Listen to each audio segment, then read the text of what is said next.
Bonjour à tous, les nouveaux décideurs, chaque mois pour découvrir un nouveau talent du monde de l'entreprise, en compagnie de Benjamin Grange. Bonjour Benjamin. Bonjour Thomas. Directeur général de Dentsu Aegis Network France, et de Philippe Bailly. Bonjour Philippe. Bonjour. Le patron et le fondateur de NPA Conseil. Bienvenue messieurs. On a le plaisir d'accueillir un jeune entrepreneur, Numa Bourraguet. Bonjour Numa. Bonjour Thomas. Vous êtes à la tête d'une banque d'affaires, on peut qualifier ICAP Partner de banque d'affaires. Tout à fait, oui. Et on va voir à quoi ressemble au sens propre une banque d'affaires de nouvelle génération, parce que vous avez quel âge ? 28 ans. 28 ans, voilà, moins de 30 ans. On va parler de votre métier. Ça fait 6 ans que vous avez lancé cette activité ICAP Partner. On commence tout de suite par notre première séquence, Rewind.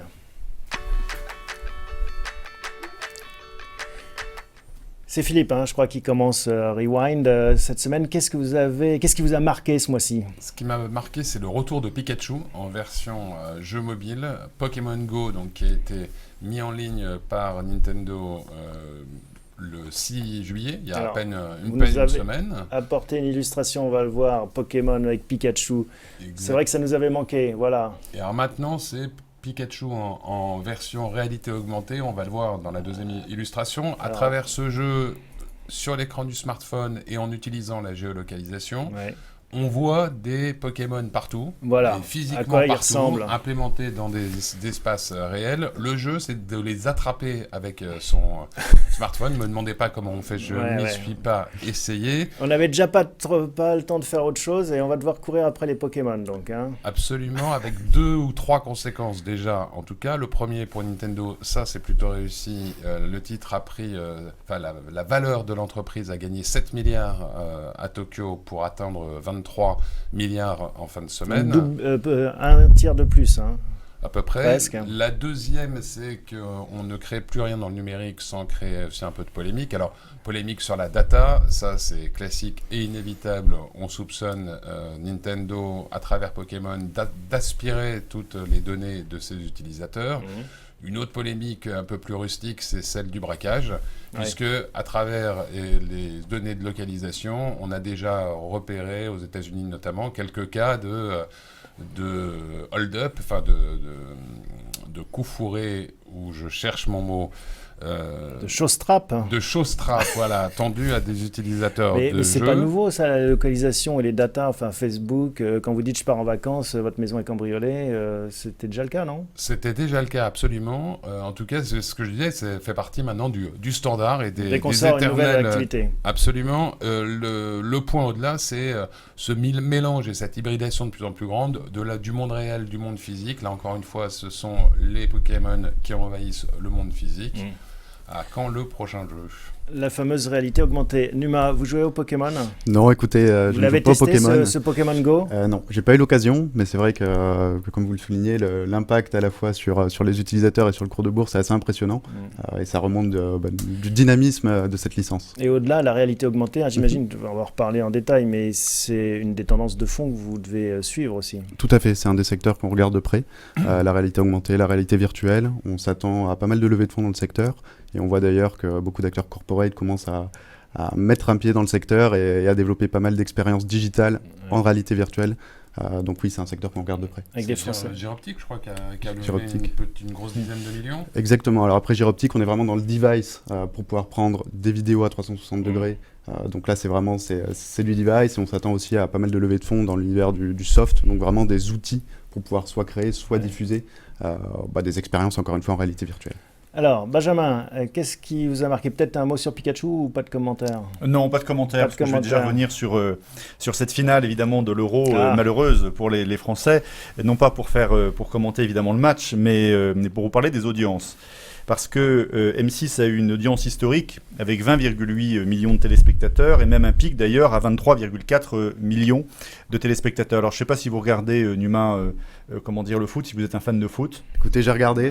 D'accord. C'est difficile de ne pas l'être là. C'est difficile de ne pas l'être. Alors ce qui est intéressant, c'est de regarder finalement, de remettre tout ça en perspective et de regarder quelles sont les grandes audiences de la télé.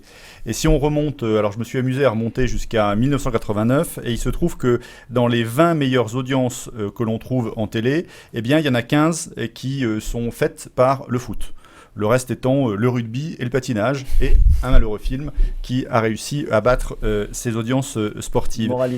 Moralité, surtout, c'est que si on regarde les audiences qui ont été supérieures à celles de dimanche, on va trouver un autre France-Portugal, celui de la Coupe du Monde en 2006 avec 22 millions.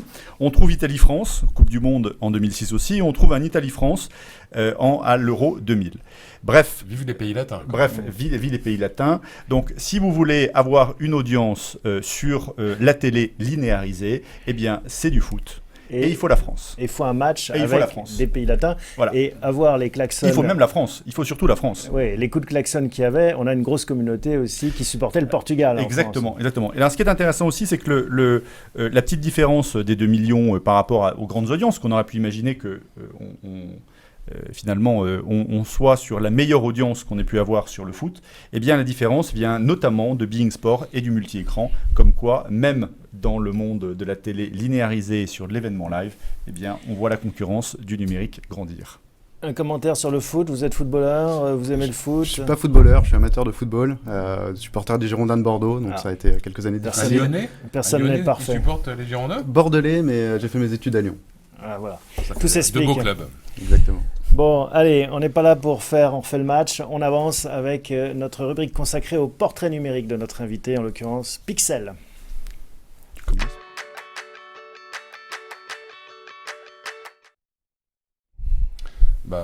Je vais commencer avec une bonne petite plaisanterie, totalement inattendue. Numa Bouragé, on a tendance à dire que c'est un prénom prédestiné pour agir dans faut expliquer la blague des startups. Parce que le Numa, c'est un des grands accélérateurs de startups implantés à Paris et dont on avait reçu d'ailleurs Marie Morgan, le basique. Absolument, dans la première émission des Nouveaux Décideurs. Numa, vous en souffrez, ça, de cette analogie? Vous n'avez pas porté plainte contre eux pour plagiat? Contrefaçon. Écoutez, j'en souffre pas, et puis le Numa est quand même un bel acteur, donc... c'est plutôt sympa quand on est un acteur comme vous du monde numérique. Finalement, c'est un petit clin d'œil. Qu'est-ce que vous avez noté d'autre, Philippe? Alors d'abord, une spécialité dans le numérique, une présence digitale assez limitée. Alors vous avez un compte Twitter, mais il a tweeté 5 fois, et la dernière fois c'était en mai 2011. Vous n'avez pas de compte sur Instagram, pas sur Snapchat, pas sur Facebook, pas sur Snapchat quand même à 28 ans. Bref, en tout cas, ce qu'on apprend dans LinkedIn, c'est que votre premier job, je trouve que ça ne s'invente pas, vous étiez responsable grand compte du Petit Paumé. Et alors, le Petit Paumé, c'est un guide de restaurant lyonnais, si j'ai bien... Alors, exactement. Alors, pour être tout à fait exact, c'était pas mon premier job, c'était dans le cadre d'une association étudiante, où donc je faisais partie de cette association, et j'étais effectivement responsable grand compte. Ce n'est pas réellement un emploi. Et c'était quoi le premier job? Le premier job, c'est iCap Partner, en réalité. D'accord, donc c'est l'entreprise que vous avez fondée à l'issue de ces études. Exactement. De l'EM Lyon, donc. Alors, vous avez été chroniqueur aussi au Journal du Net jusqu'en 2012. Alors, votre dernière chronique, c'était « Pourquoi Facebook a déboursé $1 milliard pour Instagram ?» Alors, avec 4 ans de recul, ça fait un peu sourire, mais c'est vrai qu'à l'époque, on se posait la question. Et puis, j'ai relevé, dernière chose, dans un papier de la Tribune, une citation, on ne sait pas si c'est vous ou votre associé, en tout cas, Londres, dans ce métier, c'est la région. Est-ce que ça reste la région après le Brexit? Écoutez, au niveau géographique, oui. Maintenant, au niveau économique et opérationnel, c'est un petit peu plus loin. Benjamin, est-ce que vous complétez ce portrait numérique? Oui, je voulais le compléter et puis presque commencer à lancer un peu le sujet, parce que quand on regarde votre portrait, tout au moins ce qu'on sait sur le numérique, c'est assez rare d'avoir autour de la table des gens qui font plus de tweets et qui ont plus d'abonnés que quelqu'un de 28 ans. Mais au-delà de ça, il n'y a rien dans votre parcours qui vous mène à la banque d'affaires. Donc c'est quoi?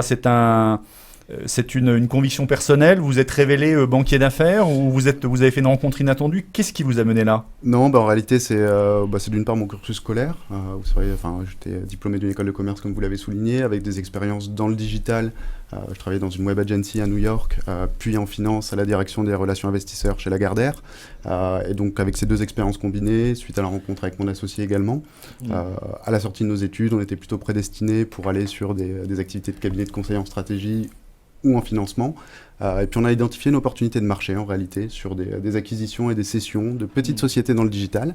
On a décidé d'attaquer ce marché et puis assez rapidement on a réussi à faire notre trou entre guillemets, puis à monter sur des opérations plus importantes.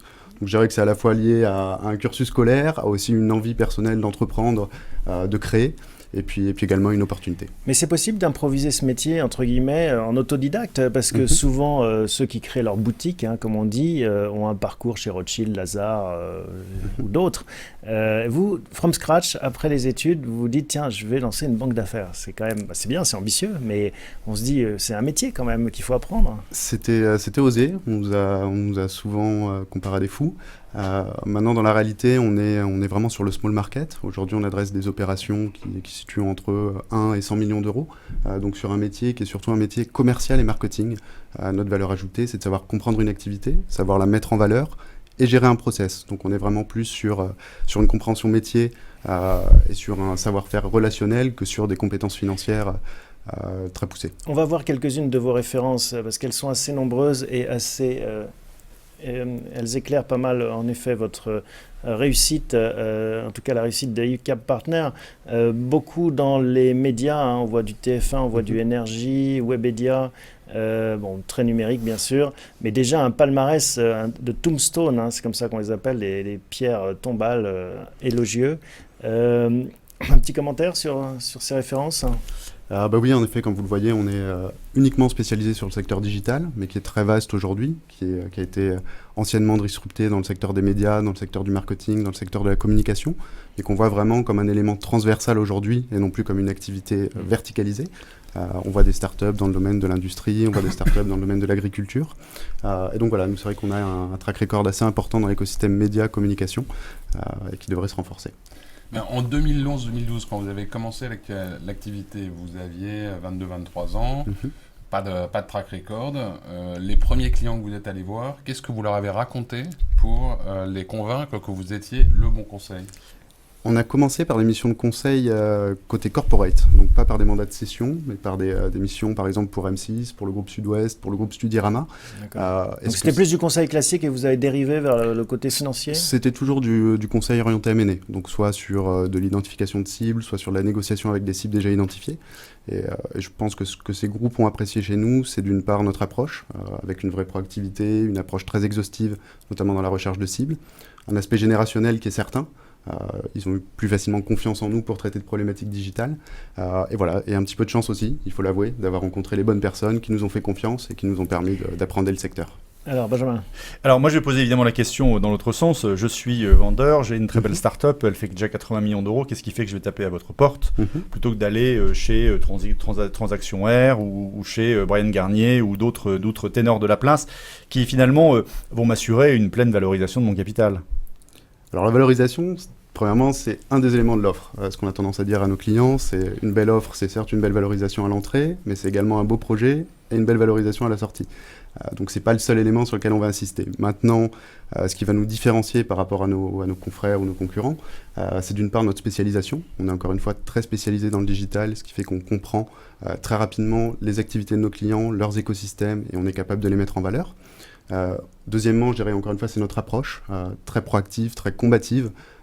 On accompagne les process de cession ou de levée de fonds très en amont sur la rédaction de la documentation et très en aval jusqu'au closing. Donc on n'est pas soit au départ pour rédiger de la documentation, soit au milieu, entre guillemets, pour faire de la mise en relation. Et le troisième point aujourd'hui, c'est notre track record, qui commence à être... dont on a vu des exemples. Exactement, avec un peu plus de 40 opérations. Vous avez fait des deals ailleurs qu'en France ou pour l'instant c'est seulement franco-français ? Aujourd'hui, on a uniquement réalisé des deals en France. On travaille actuellement sur la cession d'une société nord-américaine. On est en contact régulier sur tous nos dossiers avec des acquéreurs à l'international. Mais on n'a pas encore finalisé d'opération avec un acteur hors France. On est en direct sur la page Facebook de Décideur TV. Ça s'appelle Nouveau Décideur. On a le plaisir d'accueillir Nouma Bourraguet. Vous pouvez lui poser toutes vos questions dans la rubrique commentaires, de ceux qui suivent cette émission en live. Une question, Nouma. C'est un métier où il y a des modes, des tendances. Quelles sont celles, on a évoqué avec Pokémon Go la réalité augmentée, quelles sont celles que vous voyez en ce moment ? On a toujours beaucoup d'appétence sur tout ce qui va concerner l'IoT, donc vraiment les objets connectés. Internet des objets. Exactement. Tout ce qui va concerner le big data, même si c'est vrai que c'est un buzzword, mais en tout cas la constitution de DMP, la mise en place de... DMP, ça c'est un jargon, un mot DMP, c'est on va dire un réceptacle de toutes les informations que vous possédez sur vos consommateurs, et qui vont ensuite être réactivées dans des logiques marketing ou dans des logiques CRM. Donc c'est également un secteur qui bouge pas mal. Et puis bien sûr la FinTech, qui aujourd'hui est au centre de l'attention à la fois des investisseurs et des corporates. Je dirais que c'est ces 3 secteurs qui ont le vent en poupe. Et alors, vous n'avez pas cité la blockchain. Vous le mettez en fintech ou vous en faites un compartiment à part? La blockchain, c'est vrai ça fait partie sur certains aspects de l'écosystème fintech. Maintenant, ce qu'on voit aujourd'hui dans la blockchain, c'est qu'on a in fine assez peu d'opérations d'investissement, assez peu d'opérations de rachat, et c'est un écosystème qui est encore assez mouvant. D'accord. Donc, Et inversement, qu'est-ce qui ne se vend plus aujourd'hui? Qu'est-ce qui est déclassé? je dirais qu'aujourd'hui, on va avoir un petit peu plus de difficultés sur des acteurs du e-commerce. Où c'est vrai qu'on se rend compte assez rapidement qu'il faut avoir une taille critique pour pouvoir être rentable. Et certains acteurs vont préférer des modèles plutôt marketplace, donc sans avoir à s'occuper de la gestion des flux ou de la gestion logistique. Donc le e-commerce est un petit peu plus difficile. Et ensuite, certaines activités médias, vraiment pure médias, monétisées par du display, qui commencent également à baisser. À souffrir. Un mot sur justement les grands acteurs traditionnels. Est-ce que vous trouvez qu'ils ont évolué, ils sont aiguillonnés par cette révolution numérique? Est-ce qu'ils changent enfin? J'ai tendance à dire oui. Ce qu'on voit, et on l'a vu notamment au Salon Viva Technologie qui a eu lieu récemment, on a beaucoup d'acteurs corporate qui veulent travailler avec les startups, qui le font de plusieurs manières, soit avec vraiment de la coopération opérationnelle, soit par des fonds de corporate venture, soit en faisant des acquisitions. Et ça touche encore une fois des secteurs qui sont très traditionnels. L'écosystème média, marketing, communication, c'est très rapidement équipé. Et quand on voit aujourd'hui typiquement les rachats de Litchi, du pot commun ou de startups dans l'industrie, on voit que tous les secteurs de l'économie aujourd'hui s'intéressent au digital. Benjamin. Alors, quand je regardais la plaquette, enfin le site internet, qui est toujours la plaquette de votre banque d'affaires, j'ai été surpris parce que vous avez un board finalement de senior advisor qui est extrêmement célèbre, avec des gens qui ont fait des carrières dans l'industrie plutôt classique de la banque d'affaires. Et à la limite, on a l'impression dans la présentation que c'est eux qui sont les patrons et pas vous. Or, en fait, c'est le contraire. Alors, pourquoi est-ce que c'est une coquetterie ou est-ce que il y a un truc justement pour faire sérieux en mettant un peu de cheveux blancs en avant? Exactement, il y a un peu de ça. C'est vrai que surtout au lancement d'E-Cap Partner, on était, comme vous l'avez souligné, assez jeunes, on avait 22 et 23 ans. Donc pour rassurer nos prospects, rassurer nos clients, c'est vrai que c'était assez appréciable d'avoir des cheveux blancs à notre board. Aujourd'hui, on a effectivement des profils soit issus de la banque d'affaires, soit issus du digital, soit issus des médias, du software, et qui nous accompagnent plus dans nos réflexions stratégiques autour des dossiers, mais qui n'ont pas d'activité opérationnelle au sein d'E-Cap Partner. En regardant votre site également, je me suis fait la réflexion, parce que vous mettez en avant le nombre de partenaires stratégiques, d'investisseurs, que vous aviez peut-être une approche où dans la tête, je ne sais pas si c'est le cas actuellement, vous allez nous dire, une approche peut-être un peu big data aussi de votre métier et essayer d'apporter une couche numérique à ce métier de banque d'affaires. C'est le cas ou pas? On essaie de le faire par plusieurs leviers. D'une part, dans nos process, où on essaie au maximum d'automatiser, c'est un bien grand mot, mais on va dire le matching entre des startups, des acquéreurs potentiels ou des investisseurs potentiels. On pourrait imaginer un monde où c'est complètement finalement algorithmé, que ça rentre dans un tuyau et finalement la dimension humaine perd de son intérêt? Non, ça, je pense que la data, le digital pourront nous permettre de fluidifier notre métier, mais ne le remplaceront pas.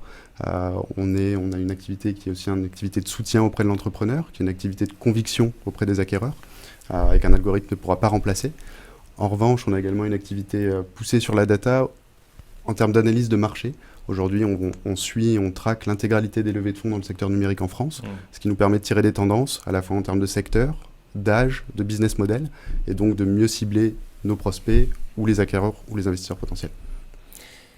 Est-ce que vous n'allez pas avoir, au fur et à mesure que la boutique va grandir, est-ce que vous n'allez pas avoir la difficulté classique à ne plus être aussi agile que quand on est tout petit, à pas encore être assez puissant que quand on est un gros? C'est où le seuil de risque pour vous?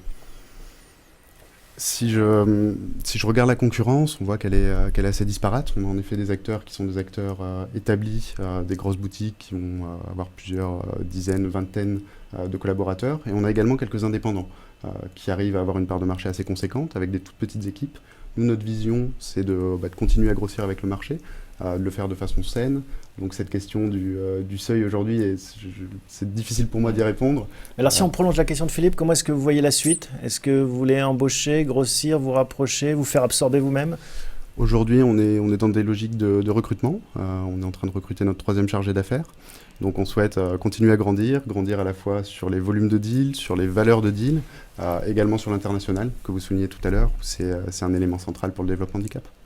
Alors en France, il y a eu l'accueil que vous avez eu, hein, et il a fallu rassurer, et donc votre board sert à ça. Et quand vous allez à l'international, ce type de projet, qui finalement est un projet entrepreneurial, de start-up, comment il est accueilli dans les pays anglo-saxons ?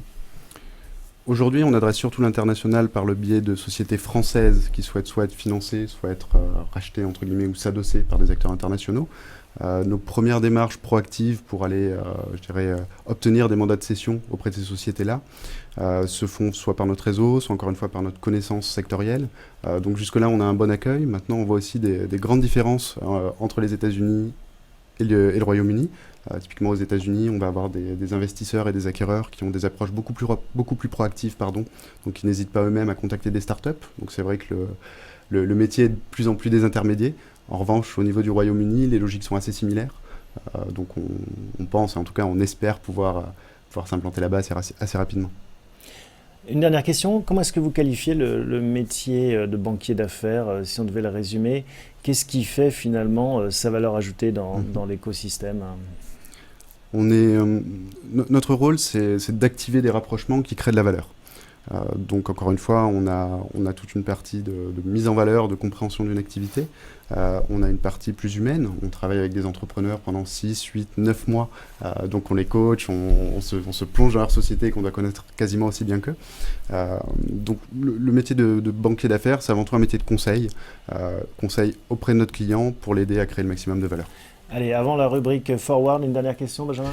Oui, moi j'avais une question justement sur ce que vous avez cité, la valeur ajoutée. Or, cette valeur ajoutée, elle va venir de l'appontage finalement d'un groupe qui est plus gros, qui est probablement plus lent, qui est probablement mieux organisé, avec une entreprise telle que vous les avez endossées, plus petite, plus agile et encore en très forte croissance.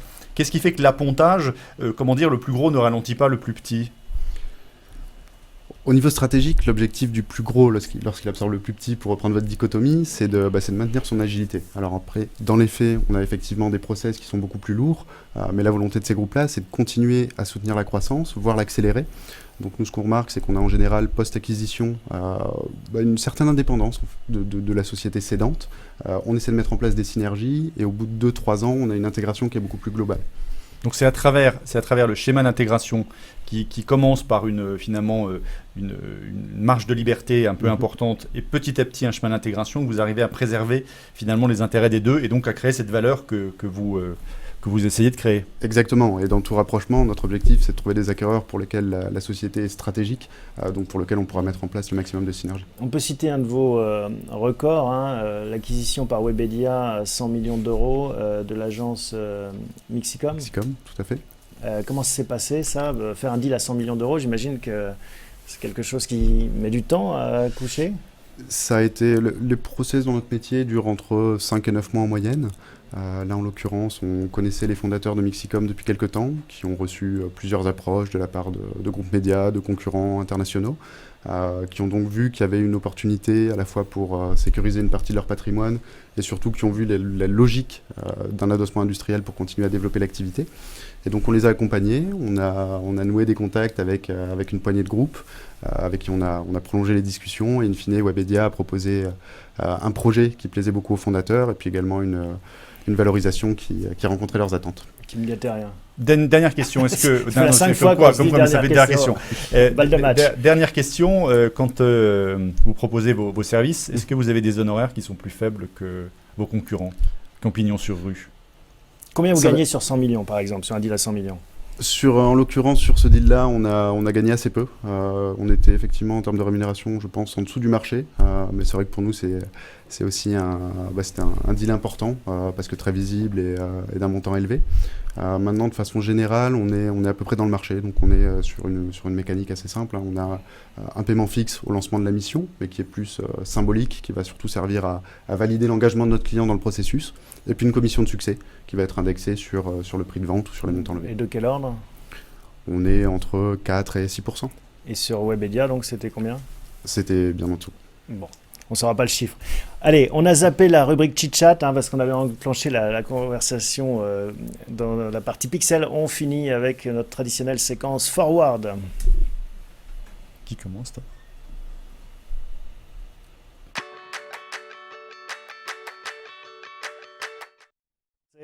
Bon, allez, Benjamin, jette à l'eau. Ok. Alors la fois dernière, on avait, reçu un patron d'hôtel de H8N Collection. J'ai décidé de continuer à vous parler d'hôtel cette fois-ci, mais de vous parler de l'hôtel Enna Hotel, qui est, excusez-moi pour mon japonais, qui est en fait l'étrange hôtel, si on veut le traduire en français. On va voir à quoi ça ressemble. Donc on va regarder à quoi ça ressemble. Donc c'est effectivement l'accueil de cet hôtel. C'est un peu Star Wars. Voilà, c'est un peu Star Wars. Alors c'est un hôtel qui est dans le parc d'attractions de Sasebo, dans la préfecture de Nasaki, et finalement il est exclusivement géré par des robots. C'est-à-dire que, mis à part le système de surveillance... C'est pas un vrai dinosaure. Non, c'est pas un vrai dinosaure. Au cas où tu ne l'avais pas vu, c'est pas un vrai dinosaure. À part la surveillance qui est assurée par des employés humains, le changement de drap, l'accueil, tout ce qui est service en chambre est évidemment géré par des robots. Il y a même un robot autonome qui fait le room service. Alors pour les clés, évidemment, on arrive à l'accueil. Il y a une reconnaissance faciale et c'est ce qui vous permet derrière d'ouvrir votre chambre. Plus de clés. Alors au-delà de... Finalement, si j'ai choisi cet exemple-là, qui n'est pas anecdotique, c'est que surtout, c'est que ça change le modèle économique des hôtels. C'est-à-dire qu'en moyenne, un hôtel au Japon, c'est dans les 300 €. Et là, on est sur une nuit qui est aux alentours de 65 €. Et donc, on voit comment, finalement, à travers le numérique, on est capable d'offrir, finalement, un low cost bien plus important. Est-ce que demain, les Formule 1 seront gérés par des robots ? C'est à voir. Mais en fait, c'est un peu l'équivalent de la voiture autonome. C'est à l'hôtellerie ce qu'est la voiture autonome à l'automobile. Philippe, une réaction ? La vraie nouvelle, c'est de savoir qu'aujourd'hui, les Formule 1 étaient gérés par des humains. Non, et la vraie nouvelle, c'est quand les robots iront dormir à des hôtels gérés par des robots. Bon, d'accord. Bon, oui. Numa, ça vous fait réagir cette... Oui, non, je trouve ça intéressant. Il faut être japonais quand même. Oui, c'est en France, on est quand même assez pointu au niveau de la robotique. On a des sociétés reconnues dans le secteur. Maintenant, c'est vrai qu'on voit qu'il y a une diminution du prix. La question, c'est comment est-ce que les ressources humaines vont s'organiser autour de cette mutation. Et je pense que c'est encore une fois une vraie opportunité pour le secteur du numérique. Parce que tous ces robots, encore une fois, il faut les programmer, il faut qu'ils apprennent. Et là, on peut avoir un rôle à jouer. Et on a bien compris que le banquier d'affaires, lui, ne serait pas robotisé de sitôt. Philippe, votre forward. Alors demain matin, ça sera la publication à 8h des audiences radio pour le deuxième trimestre. Mais ça existe encore la radio ? Il paraît. Et ne cherchez pas néanmoins les audiences de Fun Radio, parce que vous ne les trouverez pas dans le communiqué que Médiamétrie va publier. Le monde de la radio a vécu quelques semaines de polémiques intenses, les concurrents de Fun Radio et du groupe RTL accusant donc Fun et l'animateur de la matinale d'avoir lancé des appels aux auditeurs, leur demandant s'ils étaient interrogés par Médiamétrie de dire qu'ils écoutaient Fun même s'ils écoutaient une autre radio. Enfin, voilà, à la fin, ça a fait 15 jours, 3 semaines de polémique. Donc ils sont punis, ils se retirent ?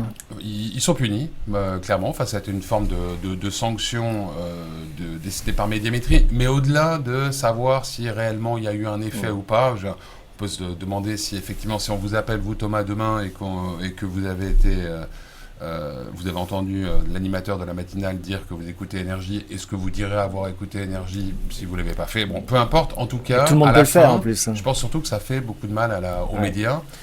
15 jours, encore une fois, de polémique qui jette en même temps une ombre sur la façon dont l'audience de la radio est mesurée, qui donne l'impression d'un secteur qui ressemble plus à une cour de récréation avec des gamins qui se chamaillent qu'à un secteur économique mature. Enfin, je pense que c'est une très mauvaise... Le bourrage d'urne. Le bourrage d'urne n'est pas terminé. Ou le terrain de foot avec tous ces aléas. Et c'est pour ça que le numérique a de beaux jours devant lui, qui permet, comme sur Facebook, de voir en temps réel combien de personnes regardent cette émission. On a été jusqu'à 11 en direct. Vous allez prendre le réflexe.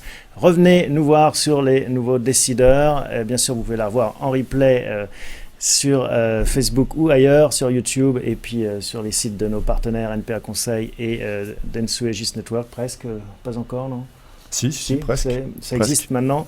Merci Numa de nous avoir rendu visite. Merci à vous. Merci à vous tous de votre fidélité. On se retrouve après les vacances pour un nouvel épisode des Nouveaux Décideurs. Bonnes vacances.